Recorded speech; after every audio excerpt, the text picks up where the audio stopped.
Hello, everybody. I'm here to offer you a wonderful opportunity that people have been asking me about wherever I go. People are asking me, how can we see the same move of God in our country as is happening in the Ukraine? Will you come and do a conference? Will you come and preach in our church? And the invitations are just too many. So that's why I've decided to start a Bible school in every country. So right now we have started one in America, we've started one in France, we've started one in Holland, we've started one in Germany. Now it's time for England. So we're starting a History Maker Bible School in the city of London from September 25th. So I'm inviting everybody that wants to be a part of this great move of God that God is pouring all over Europe, that you should come and be a part of this Bible school. It's just a weekend Bible school, 1 weekend a month. So you don't need to leave your job, you don't need to leave your family, you don't need to leave your church, just one Saturday in a month. You can do that. Please get in touch with us by contacting the telephone and the email on the screen after this program. God bless you and welcome to History Makers Bible School. 300 Christians needed to change the spiritual temperature of this nation forever. Are you one of them? The Bible says creation is waiting for the manifestation of the sons of God. For this end time, you don't have to be a pastor or someone in a leadership position in a church to be part of this great move of God.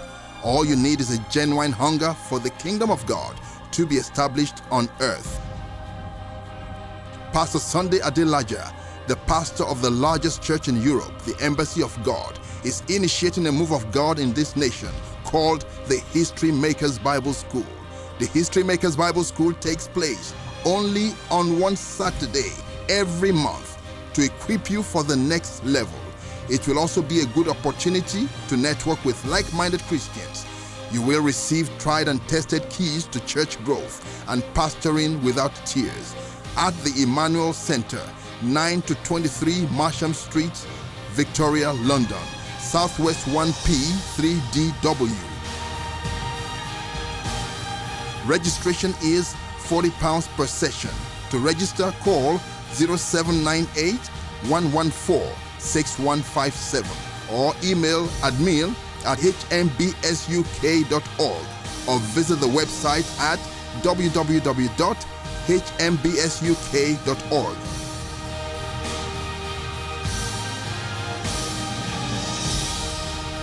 Whatever you do, don't miss this move of God. Call the number on the screen now to register. Remember, you were called for a time like this.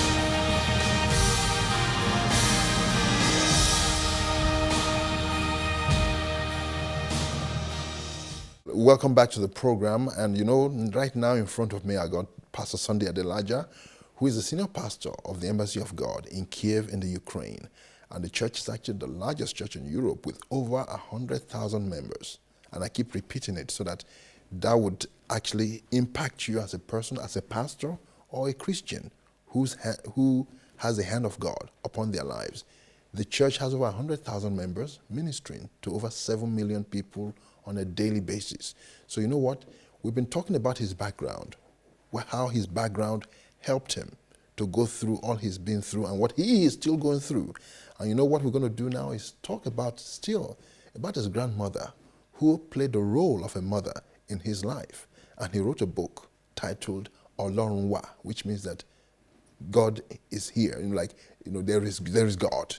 So he'll be explaining to us what led him to write the book, and then about the grandmother's life and how that has affected him today as a Christian. God bless you as you continue to watch. Welcome to the program again, sir. Right. We were talking about your grandmother towards the end of the last program, but we didn't have time to actually go deeper. But this time around, I just want to give you the opportunity to just explain to us, just briefly, living with her, how did it affect your life? What did you do? For instance, you were talking about even in those days, because of the hardship, there were times you were rude towards her and everything. But now, a lot of those things have changed. Yes, I think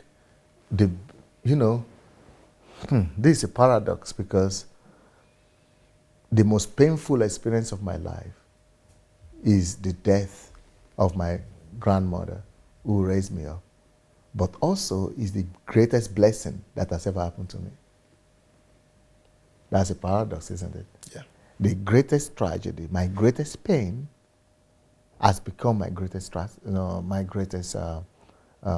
blessing. How could this be? How could it be the greatest pain and the greatest blessing at the same time? The reason is because when I was growing up with her in a very harsh condition, I was thinking, why is it that because we are the poorest by far family, things were so bad? How could we have everything a few years ago and now I couldn't even eat? I couldn't go play football with other people. I never did one assignment in my life because I never had a book. I never had a book to read, to do homework. The only way I studied was go to the classroom, sit down,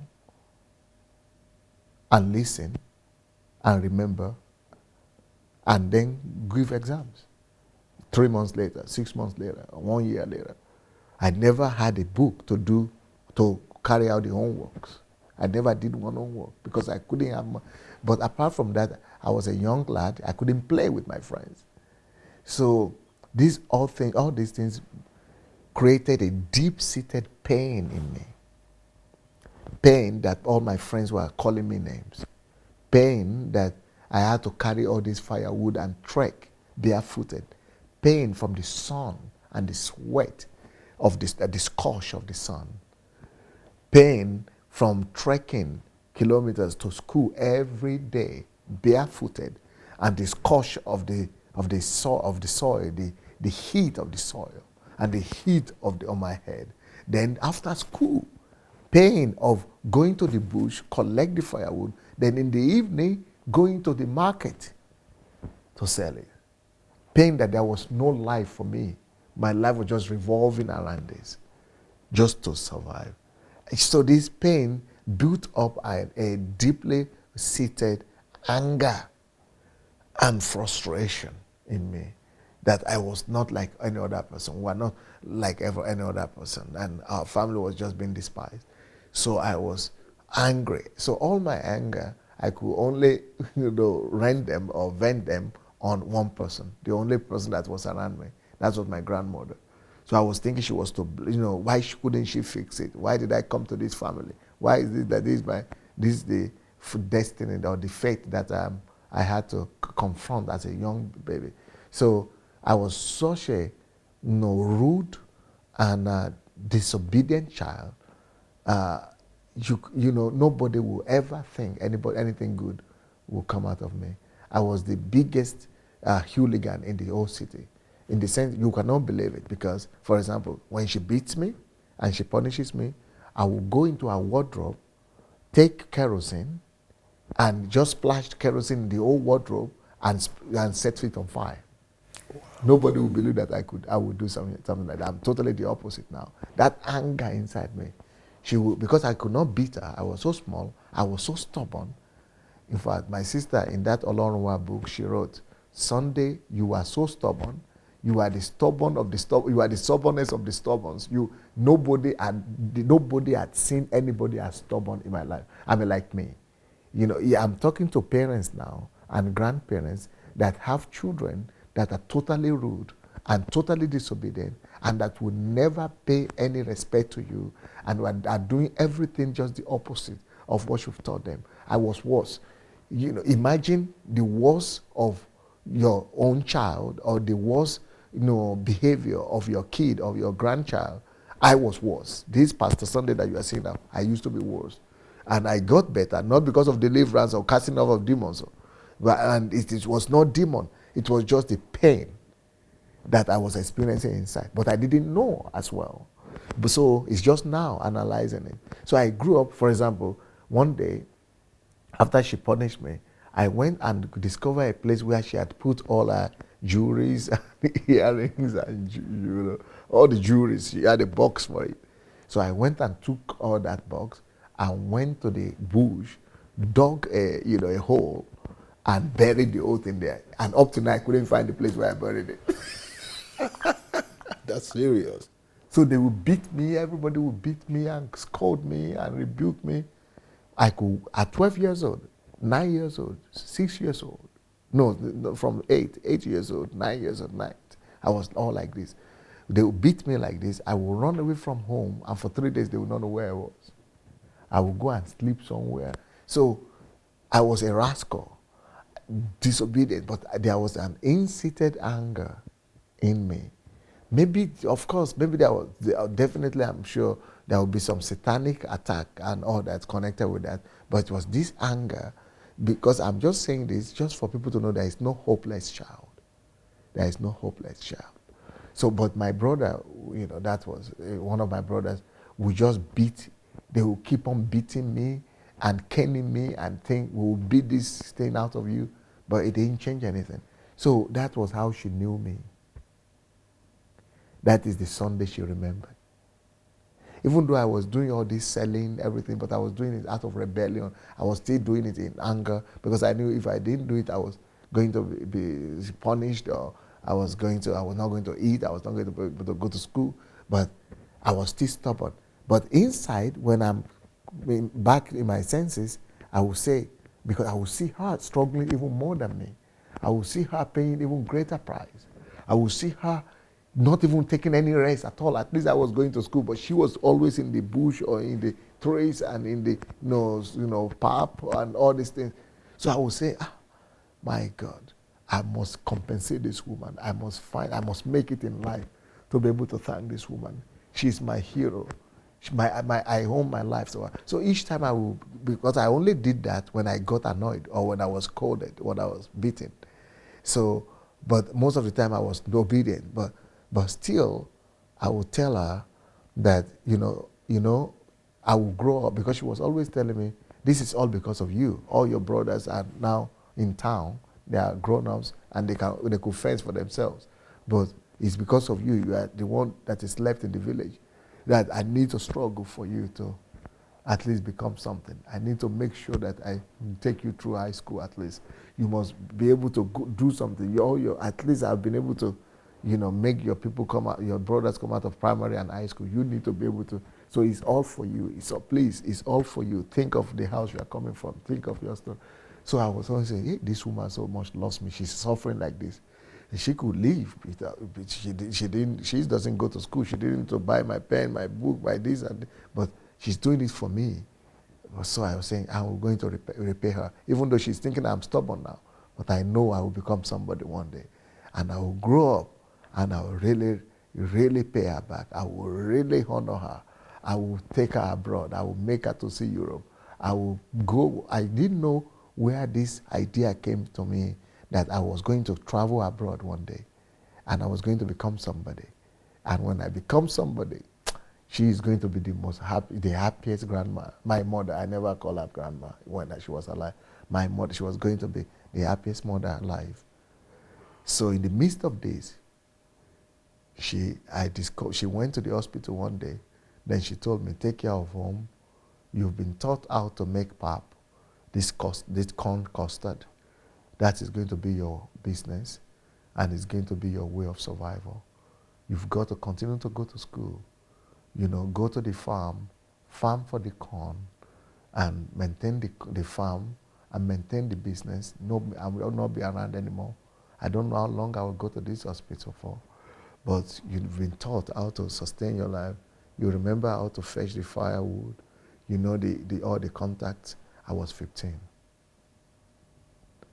So he said, go and talk to the chief of the village, the king of the village. Let them give you more farmland. So I got 3 farmlands that I was cultivating all by myself at 15 years old. Planting the cassava that I needed for my food, and planting the corn that I needed for my business. And then going as well to do, the fetching of the firewood. So she was lying there in the hospital. Then they discovered that she was having stomach cancer. That was she never came back to my village again. She never came back home. when I was 16. I was 15 when I began to live alone. And that was when I was alone now. Nobody needed to wake me up to go to school in the morning. That is 7 o'clock or 6 o'clock. Go and fetch your firewood. Go to the market. Nobody needed to tell me that anymore. Nobody needed to tell me to go and make my pap. Nobody needed to tell me to go and hug the pap anymore.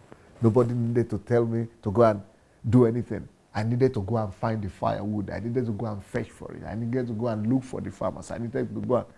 Then I discovered that this woman was doing all this. I didn't know. Then I needed to go to school. I needed to wash my clothes myself. I needed to do everything. Then I said, God, don't let her die. Don't let her die. Please don't let her die. Let her survive this. Let her come back. I will never be rude to her again. I will never be disobedient again. So that absence brought maturity to me because she was doing most of the work. But now I had to do everything. I became grown up all overnight. Nobody, I said I would never be rebellious again. That was my deliverance. No demon cast out of me. No pastor prayed for me. No evil spirit. Just realizing that everything was gone now. Then when she died, I said, no, if I would not have an opportunity to thank her back, I would rather die. Because she shouldn't take the memory of who I was to the grave with her. She must see me now. This 1 year that she was not here, I've tried to be my best, and I've tried to be the kind of person she had taught me to become. Now I have been a perfect son, and she didn't get an opportunity to see it. But also, I will become better. I will grow up. I will go to study. I will make it in life. I will, compensate for all the suffering that she had gone through, and I will make sure that I, show my gratitude to her. If I don't get opportunity to get her back to life, I would rather die with her. Let me just die with her because I must thank her back. I cannot imagine it. I will not be able to thank her back. I cannot just imagine it. Wow. But I couldn't return her back to life, and I couldn't say thank you to her. Then I made up my mind. Since I couldn't do it to the most important person in my life, I would never miss such an opportunity again in my life. If I had an opportunity to say, to do good to anybody from now, and of any opportunity to do good, I would never have a bodyguard. I didn't know about bodyguard. I would never had a restriction. I would never say somebody is poor. I would never say somebody is inferior. If I ever become anybody, I would never miss another opportunity to give them what they needed. Because I'm up till now, I'm always afraid. Maybe I'm the last point of call for that person. Yeah. Maybe it's the last opportunity. Maybe that person will never have another chance. And I never had another chance. I don't want any other person to miss his last chance because of my negligence. Wow. That is serious. That's why I wrote that book, Olorunwa. And it means the name she called me, that there is God. And I'm now living to live that name out. And I'm a witness and I'm a voice to the fact that there is God. There is God today. Wow. That is serious. So it's my greatest tragedy. Up to now, I'm reliving it. I couldn't say thank you to my mother. Yeah. And up to now, it is what made me to who I am. It's my greatest blessing. It changed me drastically to become serious and focused and to value what is important in life. So from the age of 15, I've become serious and focused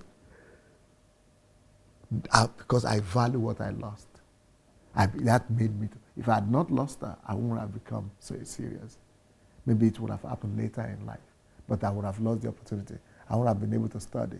Because before then, I was just an average student. I was not studying, I was angry, I was just bitter. But when she died, I knew I needed to make it in life. I must make it in life. When I was the only one person left, I knew I was going to remain in that village all my life. So I knew I must do it for her. I must become the best for her. I must become somebody. And I must make sure that her dream for me comes to pass. Wow. So it's the greatest tragedy, the fact that I couldn't say thank you to her. But it's also the greatest blessing that her death made me who I am. Became more serious, more focused, more dedicated. Then secondly, her death is now making me to become more humanly to other people. That I should not pass through anybody without doing the good that I have the chance and opportunity to do to them. And that I should not miss an opportunity to do good to a human being. And I should not miss an opportunity to express my gratitude to anybody that I owe it to. Wow. God bless you, sir. God bless you.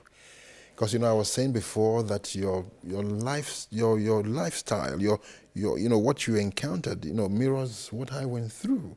Because when my father died, all I had left was just my mother. And my mom wasn't working. Then all of a sudden, she had to go work to look after 10 children. I was still a small boy then. And I remember she said something, and that statement still haunts me till today. She said, even if I have to wear rags, I would make sure that you people are successful in life, that I look after you all through the system, the educational system. I'll make sure. And she was a nurse. She was a nurse. For 10 kids. Yes, it was hard. It was hard. We went through hard times. Hard times where, as a nurse, you're not expected to practice at home. But because people in the area couldn't afford to go to private hospitals, and knowing that she's a nurse, they come to her for treatment. So she would give them prescription of what to go and buy, the injection to go and buy, those little capsules. So when they bring them over, she'll inject them, and she'll charge next to nothing. Some people should just say they can go because they can't afford it, just to keep them alive. And on one occasion, the police came to raid the house because some jealous person reported her to the police. And the police took her away.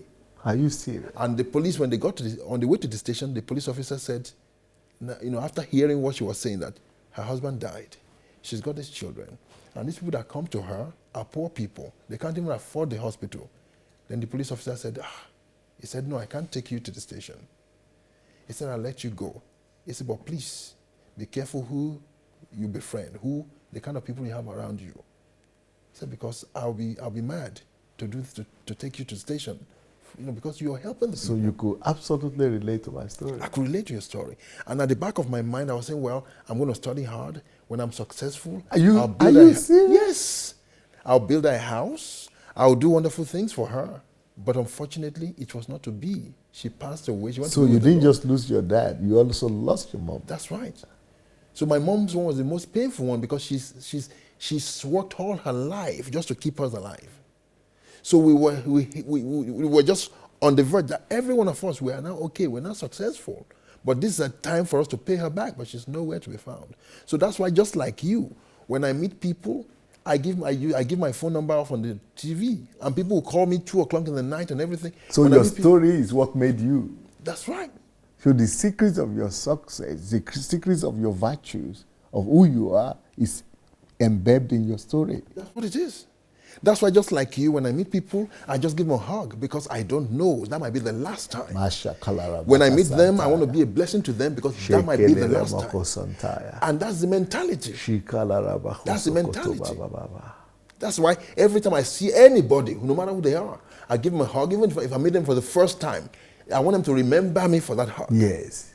And that's how I just run my life. You're just telling my story now. That's why I understand where you're coming from.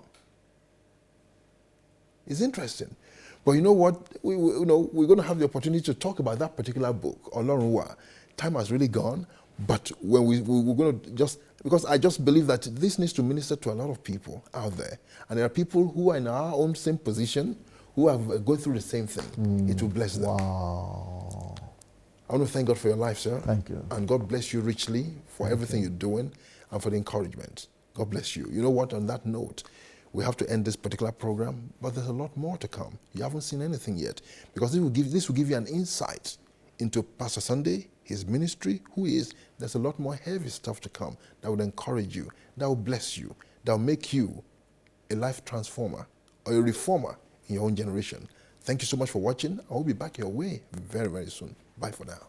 300 Christians needed to change the spiritual temperature of this nation forever. Are you one of them? The Bible says creation is waiting for the manifestation of the sons of God. For this end time, you don't have to be a pastor or someone in a leadership position in a church to be part of this great move of God. All you need is a genuine hunger for the kingdom of God to be established on earth. Pastor Sunday Adelaja the pastor of the largest church in Europe, the Embassy of God, is initiating a move of God in this nation called the History Makers Bible School. The History Makers Bible School takes place only on one Saturday every month to equip you for the next level. It will also be a good opportunity to network with like-minded Christians. You will receive tried and tested keys to church growth and pastoring without tears at the Emmanuel Center, 9 to 23 Marsham Street, Victoria, London, Southwest 1P 3DW. Registration is £40 per session. To register, call 0798 114 6157 or email admin@hmbsuk.org or visit the website at www.hmbsuk.org.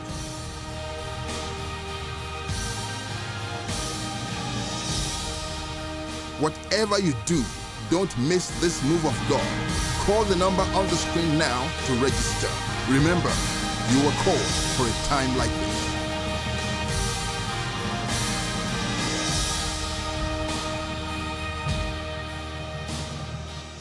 Hello, everybody. I'm here to offer you a wonderful opportunity that people have been asking me about wherever I go. People are asking me, how can we see the same move of God in our country as is happening in the Ukraine?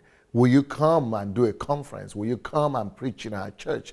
And the invitations are just too many. So that's why I've decided to start a Bible school in every country. So right now we have started one in America, we've started one in France, we've started one in Holland, we've started one in Germany. Now it's time for England. So we're starting a History Maker Bible School in the city of London from September 25th. So I'm inviting everybody that wants to be a part of this great move of God that God is pouring all over Europe, that you should come and be a part of this Bible school. It's just a weekend Bible school, 1 weekend a month. So you don't need to leave your job, you don't need to leave your family, you don't need to leave your church, just one Saturday in a month. You can do that. Please get in touch with us by contacting the telephone and the email on the screen after this program. God bless you and welcome to History Makers Bible School.